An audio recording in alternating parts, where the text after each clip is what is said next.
Itong sabi ni Ricol, son-in-law ni Senator Raffy Tulfo yan. It's very interesting. No, it's very interesting. Parang they made it as a family affair. Ikaw naman kasi, attorney, wala kang pakundangan sa pagbabatiko sa mga tao, lalo na sa mga sikat na vloggers. Minsan hindi ka na nagre-research, basta trending at aanin ng maraming views, iko-content mo. Minsan nababastos mo na kahit kapwa mo abogado. Buti walang pumatol sa iyo before.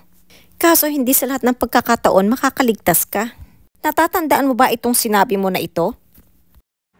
Kapag kayo ay nag-spread ng hate, defamation, kahit comment lang yan, kahit hindi yan video, kahit hindi yan original post, pwede pa rin maging subject yan ng cyber libel. Alamin din natin minsan. Alam nyo kasi, yung mga tao minsan nakikita yung comments nyo, kahit ito ay below the belt na, ayaw lang nila kayong patulan kasi naaawa sila sa inyo. Pero, pag pinatulan kayo ng mga yan, yan, good luck na lang, himas rehas din. Di ba? Ang sinasabi ko, don't push it. Huwag mong sagarin. Ayun, attorney, huwag mong sagarin. Nadali mo, bakit mo kasi sinagad?